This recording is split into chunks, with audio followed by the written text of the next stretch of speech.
Claire Harper was an accountant and a woman who thrived on the macabre. Her passion for horror went beyond mere fascination. She reveled in the visceral, the grotesque, the utterly chilling. From the blood-soaked pages of Stephen King novels to the unnerving atmospheres of classic horror films, Claire immersed herself in every shadowy corner of the genre. The more brutal and gory, the better. One quiet Sunday, while exploring an estate sale in a dilapidated old mansion, Claire came across a peculiar item. Nestled among dusty antiques and cobweb-covered relics was a leather-bound tome, its cover adorned with intricate arcane symbols that seemed to writhe under her touch. The seller, a reclusive old man with eyes that hinted at knowing far more than he let on, gave her a knowing smile as she examined it. "Be careful with that one," he warned. "It's said to be more than just a book." Claire, her curiosity piqued, purchased the tome without hesitation.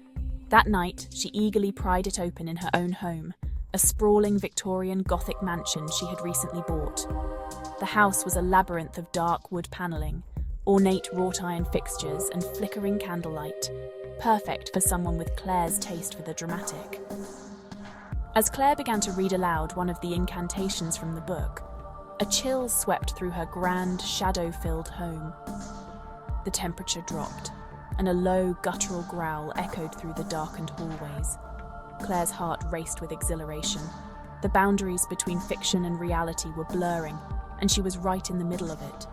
In the dead of night, as she lay in her heavy, antique four-posted bed with its dark velvet curtains, a sudden darkness enveloped the room. A figure materialized from the shadows, a towering demon with pale, sickly grey-white skin, glowing eyes, and claws like rusted knives.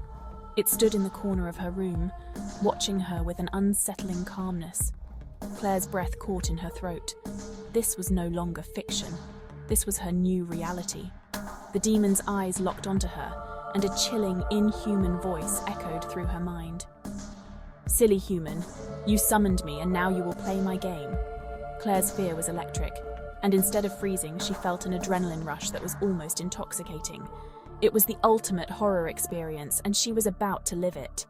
The demon's presence was both horrifying and thrilling, turning her fear into an exhilarating chase. In the vast, dimly lit expanse of her Victorian Gothic mansion, Claire grabbed a flashlight and an old hunting knife she kept for protection. The demon's guttural laughter reverberated through the mansion's ornate hallways as it began its hunt. Claire darted through her home, her heart pounding as she navigated the labyrinthine corridors and shadowy rooms. The mansion, with its labyrinth of dark wood panelling and hidden passageways, became a twisted maze of horror. Claire led the demon through rooms decorated with antique furniture, portraits with eyes that seemed to follow her, and shelves lined with arcane books and bizarre curiosities, and Claire's prized horror collection of figures, movie posters, and books. The demon's massive footsteps echoed behind her, growing closer with every passing second. Claire ducked behind heavy curtains and ornate furniture, her mind racing with strategies and escape plans. The thrill of the hunt ignited something primal within her. The demon's claws scraped against the walls, leaving deep gouges as it pursued her. Claire could feel the intense heat of its breath on her neck, the air thick with its foul stench. She ducked into the grand library, filled with towering bookshelves and ancient tomes. Using her knowledge of horror films, she set traps with old chains and scattered objects, hoping to slow it down. But the demon was relentless, its strength and malevolence seemingly boundless.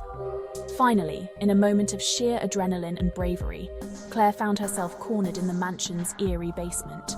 The space was cluttered with forgotten items and cobweb-covered antiques, illuminated only by the flickering light of an old oil lamp. The demon's monstrous form loomed at the top of the stairs, its red eyes burning with cruel amusement. Claire spotted a bottle of lighter fluid among the debris.